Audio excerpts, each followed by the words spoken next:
You know, in the 20-plus years that I've worked in the policy community in Washington, as John Hamre noted, as a congressional staffer at USAID, and now at the State Department, I've always benefited from the tremendous work, the intellect that resides in this institution. And CSIS actually follows one of the key lessons that have been imparted by one of my mentors, and that's Bill Burns, former Deputy Secretary of State. Bill, in his parting advice to the Foreign Service officers at the State Department, said, it's not enough to just understand and admire a problem. You have got to offer solutions. And the reason I think that CSIS is such an influential think tank is that it makes a conscious effort to provide policy recommendations and pragmatic solutions. So I just want to commend the team here at CSIS and Dr. Hamre's leadership for consistently making the job of government easier by providing sound analysis and pragmatic solutions. I also want to welcome and thank members of the diplomatic community who are here today, ambassadors, excellencies, thank you so much, as well as colleagues from civil society, from the Hill, who are also with us today. And I want to commend the scholars that really put the time and effort into this report, Andrew Cutchins and Jeffrey Minkoff. You know, the uptick in focus on Central Asia in this town is much needed and long overdue. And this report's focus on Central Asia's vital role in a reconnecting Eurasia highlights both the critical opportunities and the daunting challenges that the region faces. While the report notes that many are concerned about the geopolitical forces that are buffeting the region, and we'll get to that in a few minutes, this is also, as I noted, a time of substantial opportunity for the countries themselves as well as for U.S. engagement in the region. Andy and Jeff expertly paint a picture of a region of tremendous opportunity and potential to connect with and profit from regional and global markets. And that's precisely why promoting Asian connectivity is a major pillar of the U.S. government's Central Asia strategy. Deputy Secretary Tony Blinken outlined in his recent speech on Central Asia the enhanced U.S. security is increasingly dependent on stability across Asia. And stability in Central Asia is best achieved by sovereign, independent states with secure borders, connected economies, and accountable governments. Corresponding to these goals, we're working on several lines of effort in our engagement across the region, with a focus on economic connectivity that can boost trade and investment and support for more accountable and inclusive governance that respects and advances human rights, as well as focusing on and strengthening the defense and law enforcement cooperation necessary to create a more secure and stable region.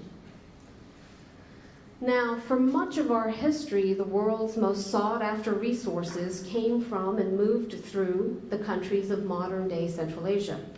This was not just about the silk and the spices, but technologies fundamental to the civilization's progress, like irrigation, animal husbandry, gunpowder, paper, all traversed over the trade networks of the Eurasian steppe and were later adapted, modified, and of course used to change the course of human history. Music, religion, science, math, philosophy, all journeyed along these routes, influencing the cultures, the societies, and the institutions of Europe, the Middle East, Persia, India, China, and beyond. But these historic connections were disrupted during most of the last century. Today, we see the global landscape looking more and more like it once did, with an economic center of gravity that is shifting back towards an integrated Eurasia that connects the Asia-Pacific and Europe.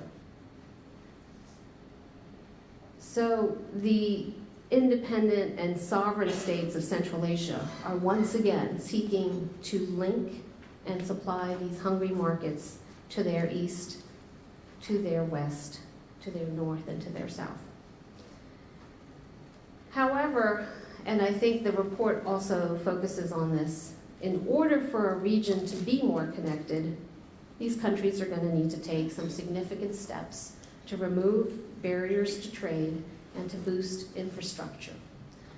And that's exactly what we're focusing on when we look at our new Silk Road Initiative. We have 4 priority areas, which involve the creation of a regional energy market, development of trading systems and transport corridors, the streamlining of customs and border processes, and creating networks of peoples and businesses and academic institutions. On the first pillar of creating a regional energy market, we've seen some real momentum in recent weeks and months, particularly as we look at the Central Asia, South Asia Regional Energy Market, CASAREM. I want to talk a minute about the CASA 1000 electricity grid, which just last month moved from planning to implementation after a signing ceremony in Istanbul where the supplier countries and the buyer countries came together and they signed a final agreement on CASA. This ceremony will now move into implementation to link Kyrgyzstan, Tajikistan, Afghanistan, and Pakistan into a regional electricity grid. Complementing that is the two-top grid, which would connect Turkmenistan, Uzbekistan, Tajikistan, Afghanistan, and Pakistan.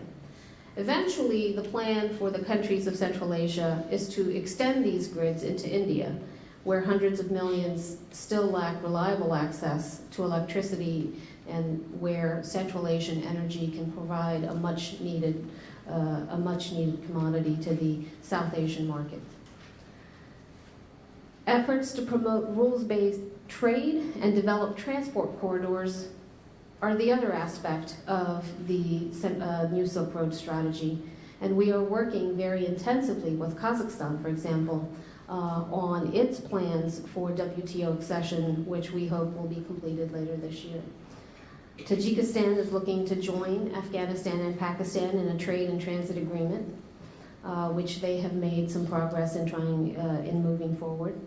And we're working on supporting a cross-border transportation agreement between the Kyrgyz Republic, Tajikistan, and Afghanistan as well as proposing other deals with Turkmenistan and Afghanistan. The focus behind all of these things is essentially to take a region which is one of the most disconnected. I would be remiss if I did not make note that tomorrow marks the 10th anniversary of the tragic events in Andijan. And I just want to underscore that as we say to governments around the globe, the long-term stability and security cannot be achieved without respect for fundamental rights and freedoms. That's not just a theory or a belief, that is a fundamental truth that is borne out in the pages of history. And we know no country has a perfect record, and we see every day that the United States strives to create a more perfect union and how we deal with these issues in our own country. But we also make sure that we engage on those issues consistently and constantly in our dialogue around the world, but also particularly in this region as well. And that we are cognizant that as we talk to the countries of Central Asia on these issues of human rights and religious freedom, that they also have a defining and fundamental concern which we share and which unites us all, and that is the concern of the rise of violent extremism and how do we deal with that. So we are supporting the efforts that are being made in the region, and Kazakhstan is going to be hosting a regional conference on countering violent extremism, which we are participating in, and which flows out of the global conference on countering violent extremism that we hosted here in Washington a few months ago. we have noted that countering violent extremism is not simply an issue of security and law enforcement, but also a matter of dealing with communities in addressing issues of the root causes of extremism, and how do we ensure that the peaceful expression of faith is not marginalized in an effort to contain extremism as well. So we are partnering together on all of these issues, and we are discussing together on the ways forward and the path forward.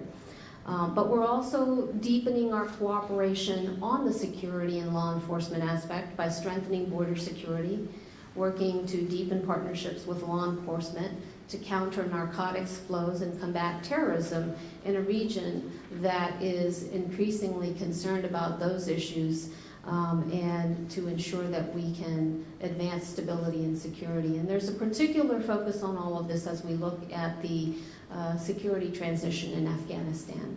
But I have to say, we recently just had our Afghan briefing teams, which included members of the military, the diplomatic community, and the intelligence community, that joined together and traversed the region and had briefings across all 5 of the countries to share with them our own analysis of where things are headed in the region, our own plans and projections, and had a very good exchange. And I think that there is increasing comfort that there is capabilities that we are working on and investing in our counterparts in Afghanistan and across the region to address these challenges. In addition to the flows that come, the transition in Afghanistan, there's obviously also a lot of concern across the region about how to balance all of the different dynamics in the region, including balancing important relationships with important countries on their periphery. And that includes, obviously, to their north, their historically close and complex relationship with Russia, as well as their growing ties with China. And then in the south, as I mentioned, the transition in Afghanistan, and now increasingly attention being paid to the southwest, to the emergence of Iran, depending on how the talks on the nuclear agreement move forward. I would stress that as the world looks at the prospects of a nuclear deal in Iran, that we're not there yet, that these are very much still negotiations that are in process. And I know that Secretary Kerry would want me to underscore that as we look at the prospect of an emerging Iran, to ensure that we understand that it is not yet across that threshold, and that there is a lot of work that still needs to be done. So we express caution to all those who are looking at boosting their ties to just wait until we see that the agreement is in place. But let me make clear that as we look at all of these big relationships, that we don't see this as a zero-sum equation. We don't see this as a win or lose proposition. In fact, we believe that every region, every country has a productive role to play in this region, and that all boats can rise. Whether it's the Eurasian Economic Union, which has been promoted by Russia and Kazakhstan, or the One Road, One Belt strategy that is being promoted by China, all are focused on the connectivity that Central Asia brings between Europe and Asia. Our only stipulation is that trade should be inclusive, multi-directional, and rules-based. Eurasian Economic Union, for example, could be very instrumental in reducing transit times and costs, and could be a good thing as long as it is trade liberalizing and not trade restricting, and it does not end up undermining the international obligations of its member states. And I know Michael will probably address some of that on the panel. We also welcome new multilateral institutions like the Asian Infrastructure Investment Bank, which can meet some of the pressing infrastructure financing needs of the region. But we do expect that it will respect international standards and best practices in how it moves forward. And so we look at these opportunities and challenges that are facing Central Asia, and we think that this is a time, an incredibly dynamic time for the region and an incredibly dynamic time for U.S. engagement in the region. And let me just conclude by saying, since we are reminded of the fragility and the vulnerability of the physical landscape with the earthquake in Nepal, that earthquake has caused countries around the world to ask themselves if they're ready, if they're prepared to deal with such a calamity in their region. And we've seen the heartbreaking images that have flashed across our television screens of villages flattened and of landscapes permanently altered. Nowhere is that risk and that fragility more underscored than in the Central Asia region, which sits on the intersection of the Indian and Eurasian tectonic plates. And one estimate, I think, by the World Bank said that there's a 40% chance of a 9.0 magnitude quake that could hit in the Central Asian region within the next 20 years. Now that study was done 19 years ago.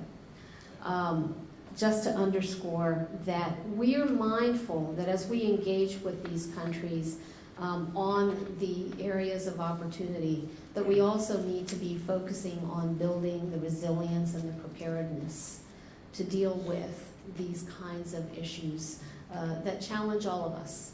And so we will continue those efforts as an additional area and to work with and to build upon the capabilities should there be such a calamity. But let me just say, as I wrap up, that this is a time when we're very focused on the opportunities ahead for the region and the opportunities for the United States in our engagement with the region. And I know that this conversation today is going to explore some of the very key areas of focus, as well as some of the constraints. And I look forward to hearing about that conversation. And I just want to end again by thanking CSIS for taking this on. I know that this has been a long undertaking, and I want to thank you for the quality of the work that you've done. It will also help us in shaping our own engagement in the region. So thank you again.